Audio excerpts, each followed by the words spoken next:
14-story building. July 30th, 1998, Los Angeles, California. This is where Super Joe Reed will take his ride on the wild side.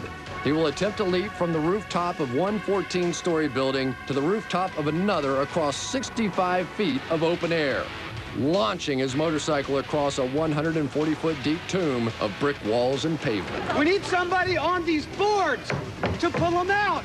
Somebody get by them. Just how dangerous is this stunt?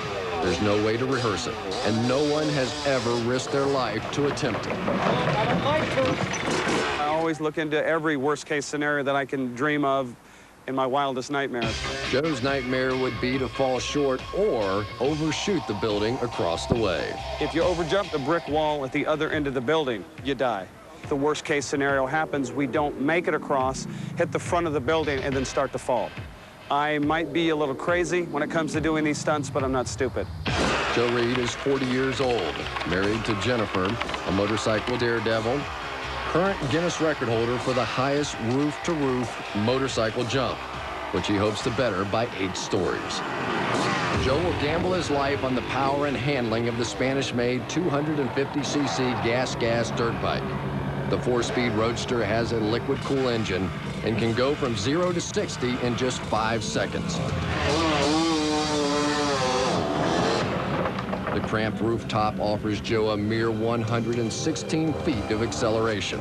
He'll need every inch of that space to be able to attain the speed it'll take to launch his bike across the cement canyon. Adding to the difficulty of the jump, the runway is like an obstacle course, littered with pipes and skylights. We have to literally go between those skylights with our feet up on the pegs to get a straight run at the ramp to jump across over to the other side. On the other side, Joe's got one huge problem. Joe needs 200 feet to stop the bike, and he doesn't have it. So we're going to be trying to stop a 250cc motorcycle, a dirt bike, on the roof of a building 14 stories up in less than 63.5 feet. So how do you turn 63 feet into 200 feet? Joe makes up the difference with 2 layers of nylon fishing net, and if they fail, the only thing left to stop Joe is a brick wall that could kill him. We are going to be going into those nylon nets on that side, whoever's over there. Fire guys, we're going to be staying on this side because we'll hit them and we're going to go Fuji, okay? We're going to go deep into it, over to the other, near the other wall, but we shouldn't get there. If there's a net deployment and there's an unconscious or severely injured person, no one is to go into that net and try to pull that person out. That'll become a fire department operation at that point. A road warrior, Joe is wrapped in a heavy leather bodysuit and is wearing knee pads, shoulder pads, elbow pads, chest protector, back brace, and a helmet. We rigged a tiny camera to Joe's safety glasses for these Guinness exclusive shots. Here you see part of Joe's ritual to psych himself up for his stunt. He envisions the route his bike will travel. He blocks out the fear of what could go wrong and decides to go for it. Before he makes his high-flying leap, Joe tests his gears and gets a feel for the ramp. There seems to be something wrong. Joe does another test run. An unforeseen problem has Joe very worried. It feels like it's slipping. Where? Back there. It could be that we reached the dew point or there's moisture on the ramps. I don't know. It felt like it was slipping every time I took off the first 3 or 4 test runs that I did. 65 feet of open air separates Joe Reed from a Guinness record or an early grave. 14 stories below, firefighters and paramedics have cleared the streets and are standing by to protect the public in the event Joe's bike comes up short and crashes to the ground.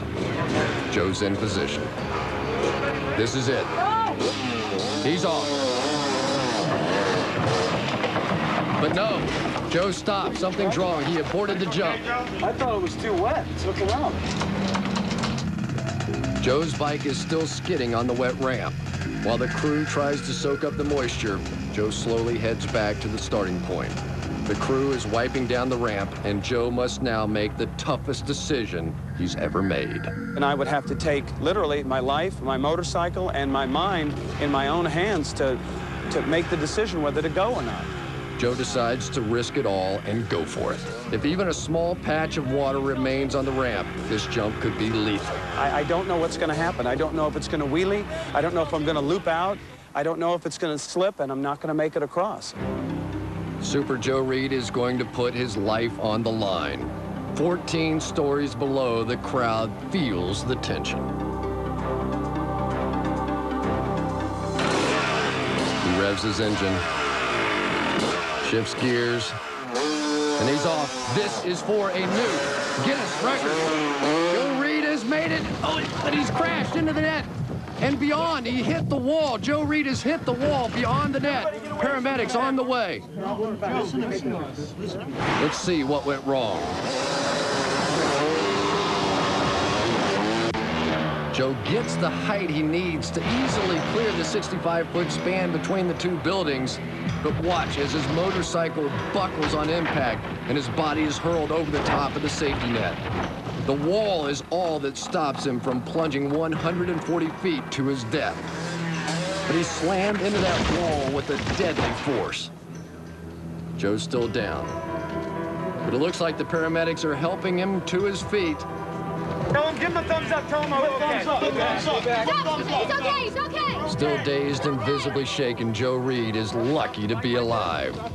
It's official. Super Joe Reed has set a new Guinness record for the highest rooftop-to-rooftop leap.